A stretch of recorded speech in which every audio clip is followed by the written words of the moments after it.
Covering Santa Clara, San Francisco, East Bay, and all the Bay Area, this is ABC 7 News.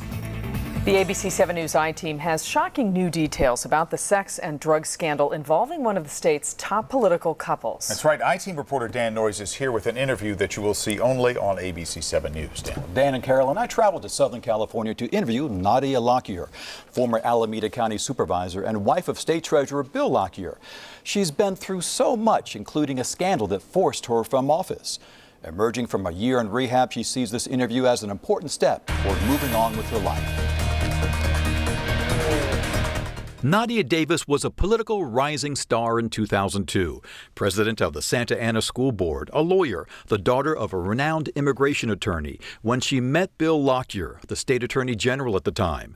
Their 30-year age difference didn't seem to matter. We could talk for hours. It's just policy things, and he always had great stories. They married, settled in Hayward, and had a son.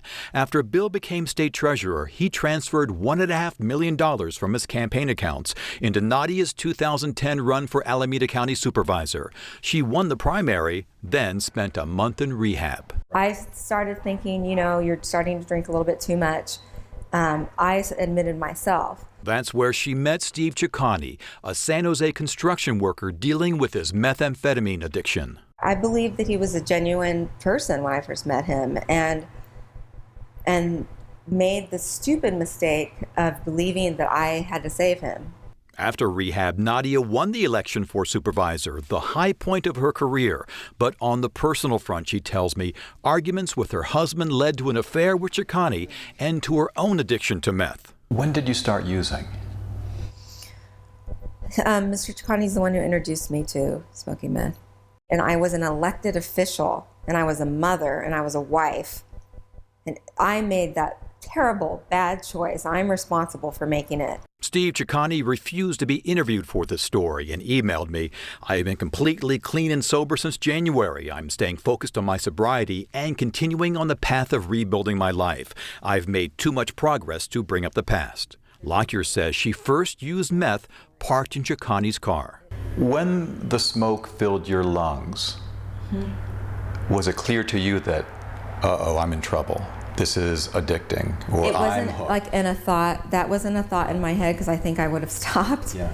It was, I enjoy this, I like it, and then... Was it a powerful attraction to it? It was immediate.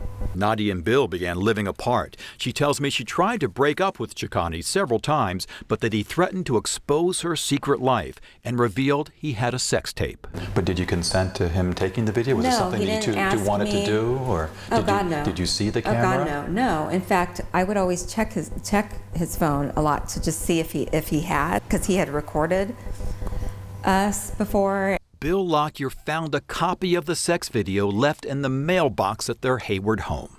The pain that he must have felt, and he had asked me if I was involved with someone, and I said yes. The pressure on the Lockyers continued to build until February 3rd, 2012. Nadia tells me someone was trying to access their bank accounts online, and that when Bill questioned her, she answered it could be Ciccone. He immediately said, why don't you just go ahead and commit suicide? Having known that I had become suicidal in treatment and was really, really on the edge for those 3 months. That's a hard thing to hear from your husband. It was the most devastating thing that I have ever heard come out of my husband's mouth. Bill Lockyer declined to be interviewed for this report. Last year, his spokesman told the Mercury News he wouldn't get into the details, but suffice to say they had a heated argument and they both said hurtful things that they regret. After the argument, Nadia left with their son, bought a few days' worth of food from Target, and got a room at this Newark hotel. Late that night, Ciccone arrived. Nadia says she questioned him about his plans to expose her drug use and their affair, and that he attacked. And I remember waking up on the floor and he was bashing my head against the floor. I couldn't move my body, and I just gave up. Like I thought if I fought, I was going to die. Ciccone's attorney denied he assaulted Lockyer, telling the LA Times last year, "I think she has issues. I think she's struggling. We're watching somebody fall apart in the public eye." Nadia suffered bruises to her head and neck and a concussion. Because she had worked for the Alameda County District Attorney, the case went to the State Attorney General's office, which declined to charge Ciccone, saying there was insufficient evidence to support criminal charges. I'll never understand it, why they didn't prosecute. I have to accept it to recover. Alameda County DA Nancy O'Malley told us there were several problems with the case. Nadia invited Ciccone to the room. Nadia called him days after the incident, and that she was an unreliable witness because of her drug use. In the months after that violent confrontation, the drama with Ciccone continued. Clips of the sex tape posted on YouTube. We explore that Sunday at 11. We'll also talk about her arrest and the phone call her sister made that saved Nadia's life. Dan, Karen. Wow. All right, Dan. Thank you. Thank you.